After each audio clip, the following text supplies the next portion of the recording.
Hi, so we're going to have a bit of a look at ship stats, in particular attack, the weapons and so forth.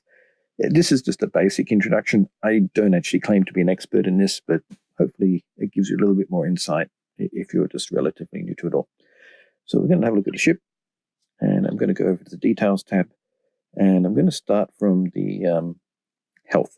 So the first thing to understand is there's shields and there's hull. And the two bars, if you see up in the top corner, underneath neutral space up there, there's sort of the pale blue bar, and that's your shields, and the line underneath it is your hull. And so the health basically tells you how much you've got of each. And so there's two defensive shields and hulls. Now, if you look in some battle logs, you're probably used to all these lines, and you've hopefully looked at your battle logs before, and you can. My Franklin had a little bit left here, and it swarmed to die, and so you can have a look at previous defeats. Here's one I'd lost, and I almost killed it, but I didn't quite, and I actually died. And so you can use this to judge how well you're going to go. And if I have a look at this ship, and I do a scan of it, underneath the ships there, you'll notice that even though my strength is 338 versus 527, if you look at those two numbers, my shields are actually stronger. I've got 124k versus 67k, and my hull is stronger. I've got 105k versus 90k. So the strength, it's only so much use to actually understand it. It's still useful as a guide, but it's the direct numbers are actually useful. So let's jump back in here. Let's look through some of the more details. So that's the starting point. Shields regenerate, and so they can come back. Your hull keeps going down until the ship blows up, and then you've got to go back and repair. It's the only way to repair it. If we then go up to the defense section above, I've talked about the officer bonuses before and the health bonus and so forth. But if you have a look, we've got armor, shield deflection, and dodge. Armor basically protects hull. Shield deflection is effectively how effective your shields are. And dodge is the third capability, which is basically not being hit by your ship being more agile. So armor is really good on battleships. Shield deflection is really good on shields, on explorers, and dodge is really good on interceptors. They're the three that those three correspond to. And so they're the three ways to protect yourself. Then if you come back up to attack, these numbers start to make a little bit more sense. We've got the amount of damage the weapons are going to do, but we've got armor piercing. So even though it's got armor, we can try and get through that armor to get through to the hull and do more. So your armor piercing is how much you're going to get through that armor to hit the hull. Shield piercing is how much you get through the shield deflection. So they're sort of countering the three defensive things. And accuracy is how you compete against dodge. And so if you really want to kill a battleship with lots of armor, then you want to get your armor piercing up, obviously. But it's the accuracy and dodge that some people might not put together. Now, the other aspect is we've got the critical chance there and the critical damage.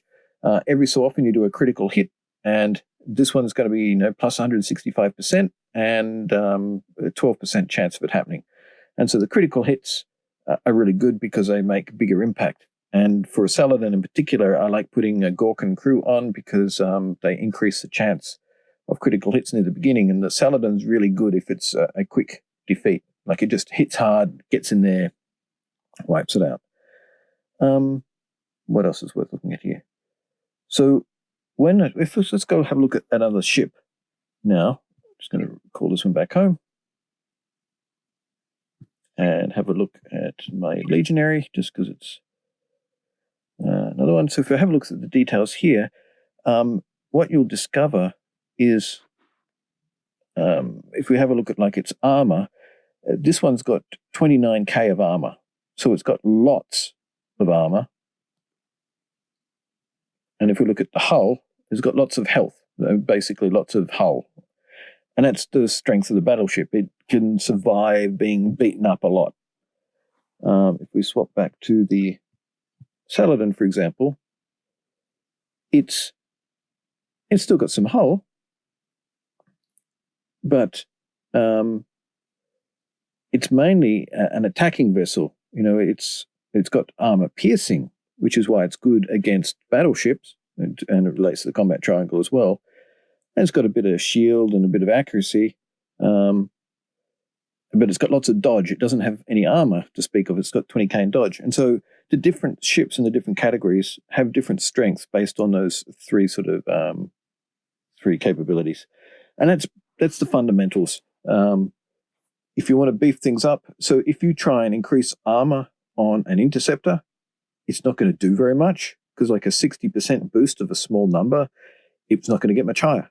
And so that's where it helps to pick the right crew and the right capabilities for the right ship to beef up what it's already good at.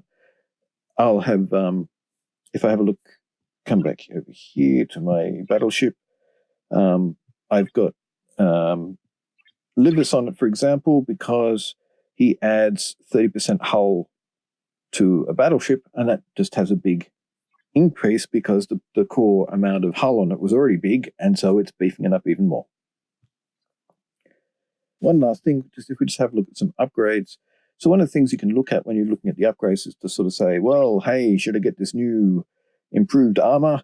You can scroll through here and it will just show you a little bit more detail, like it's going to add 7% to something that's already very big. Well, hey, that's nice. That 31k is going to get even stronger. Hull health, so it's a good boost. And so you can see what the different things are going to do. Here's the weapons. So the damage is going to go up. And so you can have a little bit more of a closer look. I mean, obviously, you're just going to buy everything you can afford. But it's useful to understand what they're doing. And particularly when you go into picking officers, which is the best officer to put onto a ship. So, as I said, just a quick run through of the basics of battle. I hope you found this useful.